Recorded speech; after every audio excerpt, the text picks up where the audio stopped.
UCLA is a really intriguing program for me. I mean, obviously, I thought of UCLA given I just did an episode on USC, but when you think about the storm that they've been in, you go back to February, they they had Chip Kelly leave and they had Chip Kelly leave for the Ohio State offensive coordinator job.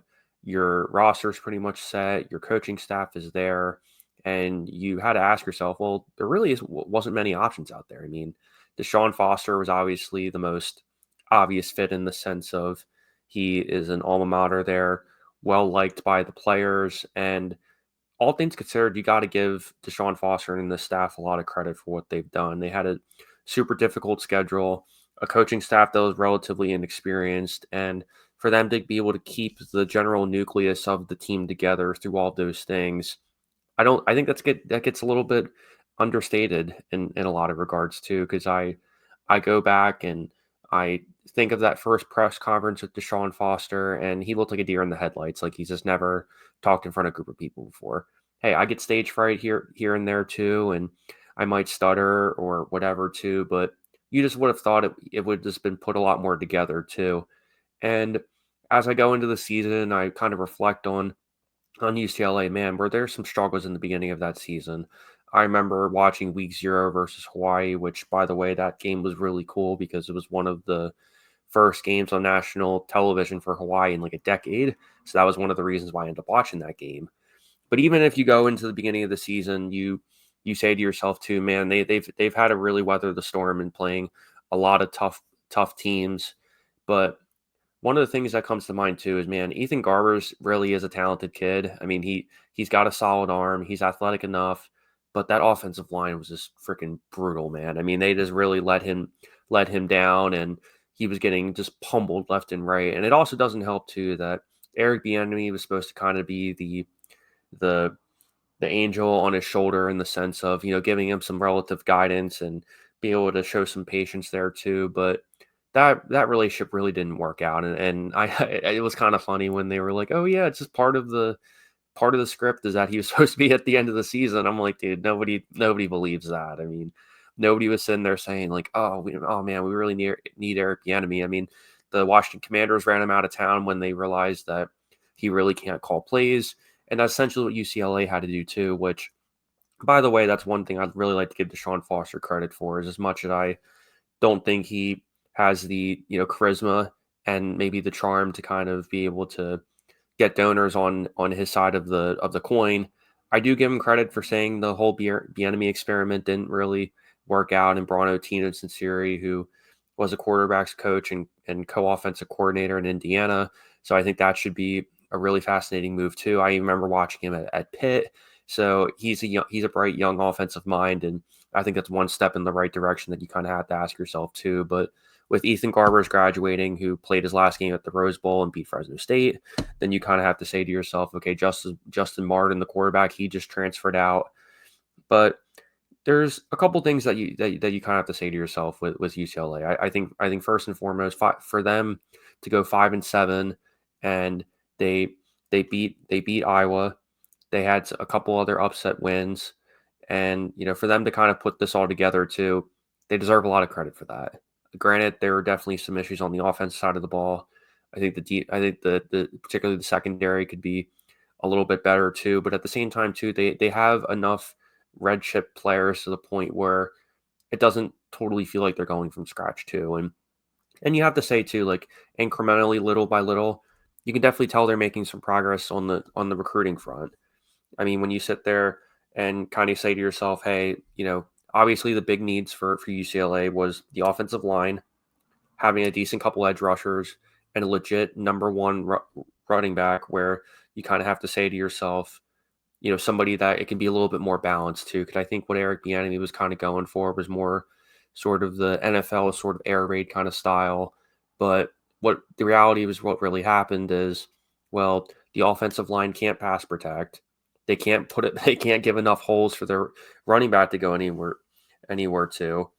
But the other thing is too, and I think what the bigger question about UCLA is, I don't necessarily worry about the recruiting so much, because I think they've shown that bringing Foster kind of kept the roster together, and you can clearly tell as soon as if you watch that reaction of those players finding out that DeShaun Foster got the full-time job, those kids were really excited, and you can tell you can't fake something like that. They were genuinely excited and enthusiastic, and I love that for all the kids there too, that they got the guy that they wanted.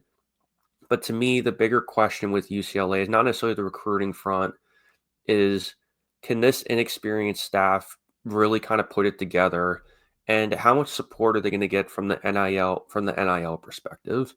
Because to me, the big question I ask myself is, let's just say from a donor's perspective, if I'm DeShaun Foster, I walk into my second year and I realize, hey, we we think we got the right culture coming together.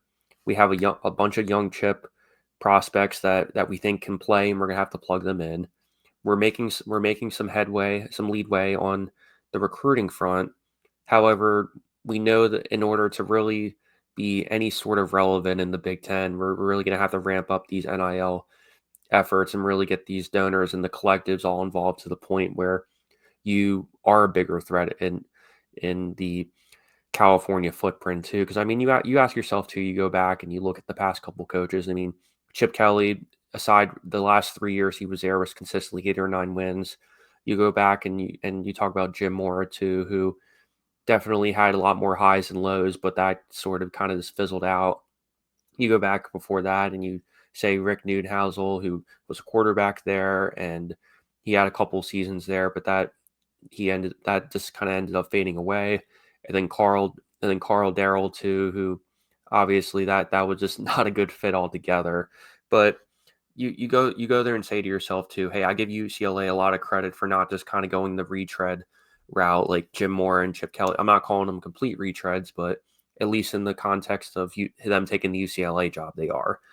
So you ask yourself too, I mean, hey, don't have the best recruiting class in the world, but you see some things kind of working together too. And when you can tell that they've played really tough against teams like Iowa and Penn State and Nebraska, and you get those a couple upset wins here and there, it definitely builds excitement for a program too. That for the most part too, UCLA is they've consistently been in bowl games every year. They're not necessarily sitting there saying, "Oh, the ceiling there is 6 wins." I mean, to me, if you can build UCLA to a sense of being able to be somewhere between that 7 and 9 win margin, really win a couple marquee bowl games, and and create a little chaos in the Big Ten, I think you got a solid thing going for you too. Because again, you play in the Rose Bowl, which I think is the greatest venue in all of college football, and I've said time and time again that's where the national championship should be played. You you have Tino Sincere as your offensive coordinator. You have Andy Kwan as your offensive line coach, and you have Demetrius Martin as your secondary coach. So you are kind of bringing things together too. You can tell that DeShaun Foster's message and culture is really getting to you too. But again, can DeShaun Foster be able to bring the collectives together, bring the donors together, convince the president and the chancellor and the athletic director that his vision is going to be able to work in the long term? Now, to some extent, too, you are sort of stuck with him in the sense of yes, you've committed to him, and at this point, too, 2025, 2026, you're going to have to commit to him too. But at the same time too, if you're not committing to him financially too, there's just ultimately kind of a what if at this point, in the sense of if you want to set yourself up for success, you're going to have to be able to go through the lows with DeShaun Foster too. And they are going to lose a bunch of seniors this year. I think the offensive line is still a serious question mark for me. I don't know who your quarterbacks end up being, because I think they went after a number of different guys and they haven't really landed on anybody. So I think that's another thing you kind of have to sit there and worry about too. But as it stands right now, they're kind of banking on this inexperienced staff to really put it together too. And I know, at least for me, I would really like to sit there and say to myself, hey, DeShaun Foster knows what it's like to play at UCLA when they were, a top 25 team in the country, and creating some havoc in the Pac-12. He knows what it's like to be in those big stages and those big moments too. And he is bringing in a lot of guys who have been on visits all season long. he is trying to work on that offensive line. He is trying to bring some edge rushers to the point where these quarterbacks can't just sit there in the pocket all day and throw all over the secondary too. So it's not all in the secondary, but they definitely have some work to do.